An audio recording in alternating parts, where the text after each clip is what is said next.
Sibingelele balaleli bethu nani babukeli beDouble TV. Ibuyile lo ndoda ebuza into nje obinjalo. Ngenzela nini ababukeli ngoba ngiyanazi nani nemibuzo eminingi. Kepha into engiyithanda nalo esimbuzayo iqiniso elikhuluma. Kepha esikubuzayo namhlanje nesibuya nakho. Hey na indide khona eSouth Africa. Hey kuthiwa abantu abagoduke baye emakhaya. Inzima iyasinda lento le masiyibuka kodwa kuthiwa laba abangenamaphepha ukuba lapha abagoduke. Kepha mase sizwe makuthiwa akhambe wonke umuntu. Ey sizwile lesiloko sethi thina ngoba mina ngwakwaZulu. Naso sikhulu sithi angaliswa abantu akwenziwe into ngendlela eright. Nazo ke le insizwa lezi akithi kwaZulu lezi uphakela umthakathi nongizwe emchulo. Bese ababona bekwenza lokho abakwenza kodwa bese ngaboni ukuthi kudliwa izitoro zabantu kwenziwa inbox sekunokuthula okukhona kodwa bethi umuntu akapakisha ahamba ungesiyena wakulapha. Wona Prof CM Likholeni ngoba siyezwa kuthiwa unokugudla amazwe ngamazwe wena ukubona kanjani ngokulakhi side lento yenzeke eSouth Africa ngona umhla ka30 ufikile hey asazi ukuthi okwenzeka ngomhla ka30 kumanje kwathina asazi ukuthi ngoba sibuye sigudle nasiye kwezinye indawo ukuthi sawukhona ukugudla yini mabe ngicela ukuyizwela kuwena ukuthi umhla ka30 njengomuntu ohamba zonke indawo nakho namanje ubulindwe indiza iyashaya isikhathi sendiza njengoba undizwe uyangale uyophathe kanjani umhlobo lesinzima ngalohlobo lo isesenjalo le ndaba bona namhlanje ngizoba kupolitiki ngoba naba ngifaka kupolitiki but vele ama politician ayeza nawo la ekhaya afuna amandla ukuthi ayokhuluma indaba izwakale but into yami ithi ngiyavumelana nabathi abanganamaphephe abahambi bolungisa amaphephe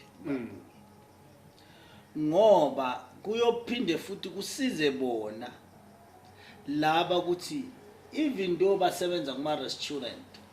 noma basebenza kuma firm ngisho ukhumbule kunama firm ama fly by night qiniso le kuzoceda nako lokho ukuthi kungasabi nama firm ama fly by night kuzoceda ukuthi ama China akuyekele ukudilaza abantu bangakithi angikuboni kuyinkinga mabathi abantu abahambe boyenza amaphephe babe South Africa ngokusemthethweni ukuthi njengoba nama ngisuka njengo indizi ngilindile ngiyosebenzisa ipassport njalo ukuthi ngikwazi ukuyowela ngoba vele umuntu omnyama wagcilazwa ekugcilazeni namhlanje thina silwa nama Africans silwa nama Ethiopians silwa nama Zimbabwe silwa nabantu base Malawi silwa nabantu Maputo silwa nabantu Swaziland Lesotho mase siyeqinisweni eliphelele noma singaya kuphi sibaleke siyephi ngesikhathi sembuso wengindezelo bobaba omkhulu wethu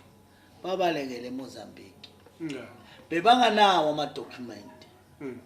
kodwa bakwazi ukuyobhada kwelamashele bakwazi ukuyobhada eSwaziland remember kunomuntu efite comrade yalabo kulombuso wasilwela noma wazama ukusilo owashonela eSwazini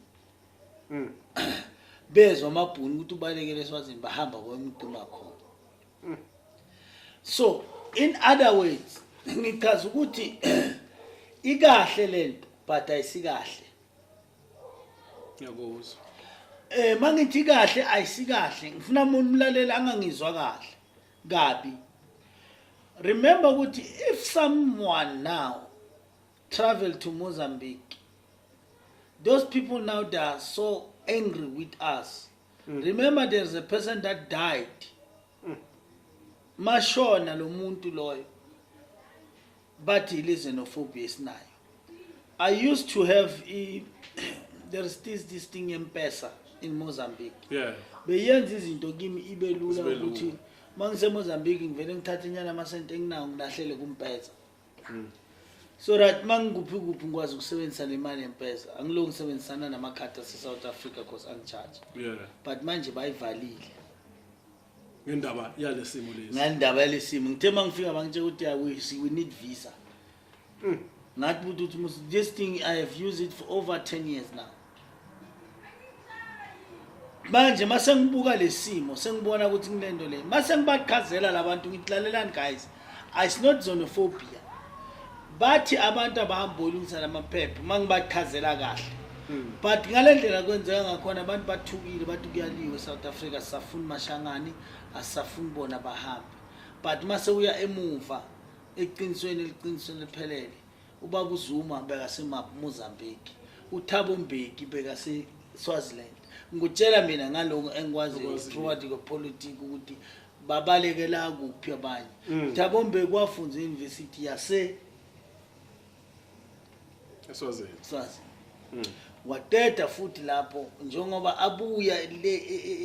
emazweni eOrkant wabuyela futhi wabhaqa khona eSwaziland so a lot of ama politicians abanye babhaqa eLesotho abanye babhaqa bangekho nama document how long iminyaka emide umuntu ukuthi boba bomkhulu bangafa onkunqabayo mina ukuthi sebathi lana kunenkosi yaseNigeria laba bebethi bazogcoba inkosi la yaseNigeria bayigcobela la eSouth Africa leyo ayinama ngizwisisa leyo angizwisisi kodwa manje khona lena kuyaphakanyiswa isilo nayo sithi into ebhlungu ngalabantu bokufika la bona bake baba sekubhaceni nje obusho kodwa bese kubhaceni bebengadayisa ama drugs bebengagangeli abantu labantu siyeza ukuthiwa benza imhlolo eSouth Africa unomhlanje kugcwele amahunga kugcwele ama drugs eSouth Africa eleshwa yilabantu labo bona ingane zabo le emakhaya abazidli izinto lezi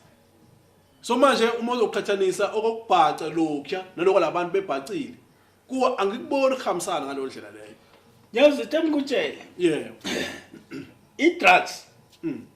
truly speaking alizi nabantu bangaphandle and kuze libe ne drugs libe khona eSouth Africa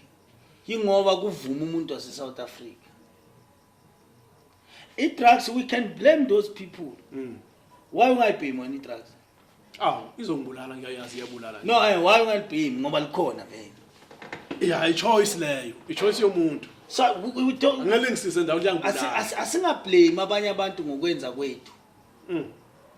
why singablame utshwala kunomuntu ophuza utshwala lokho ukuthi mangaphuzanga utshwala uyaqhuqa maphamba 2 rand uqabanga ibhiya ulale etshwaleni avuke etshwaleni so it is still a drug nayo leyo abantu bangaphandle uma ungabuka makungayiwa deep ngendaba ama drugs you'll find ukuthi upresident bani uminister bani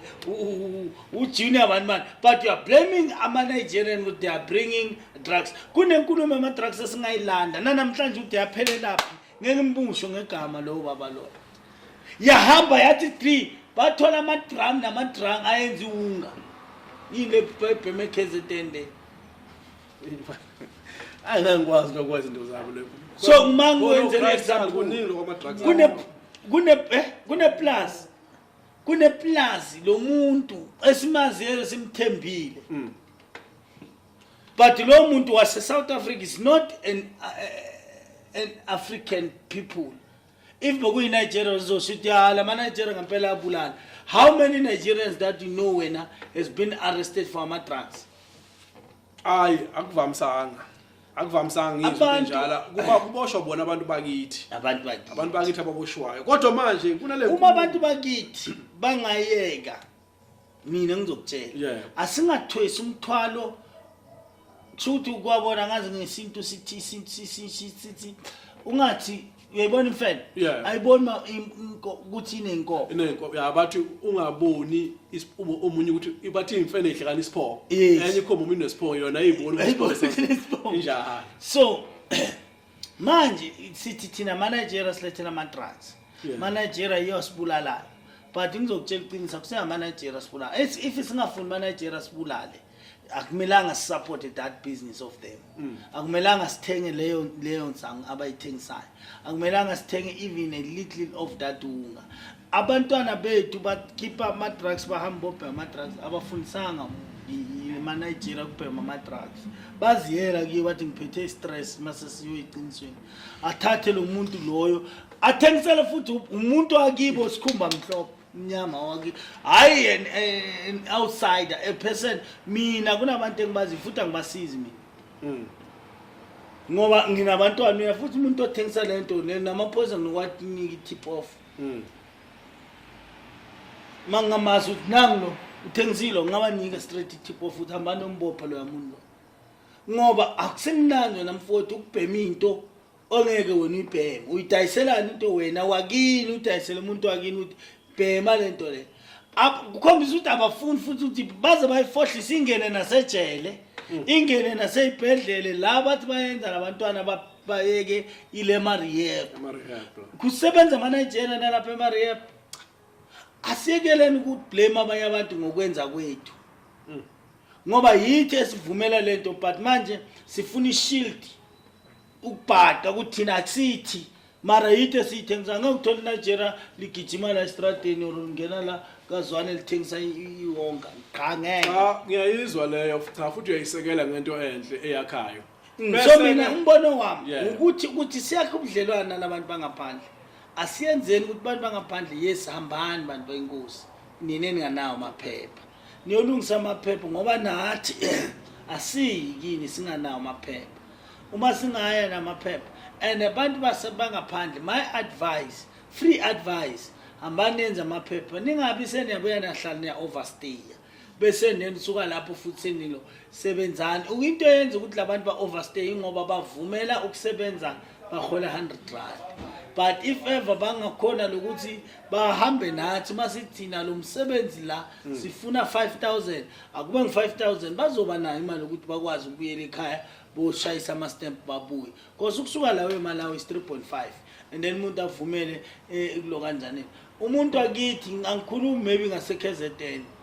mara la eGauteng sikhona khona eMpumalanga akunamuntu ongakulusela inkomo khohlo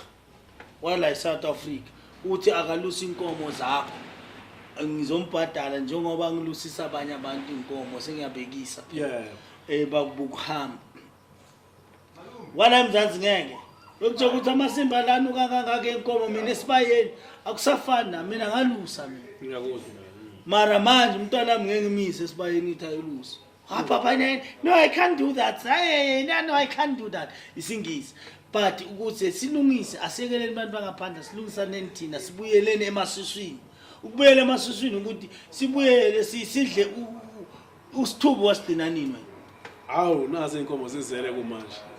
bekumele sidle isithubu kodwa asizwa thank you so much ngiyayibonga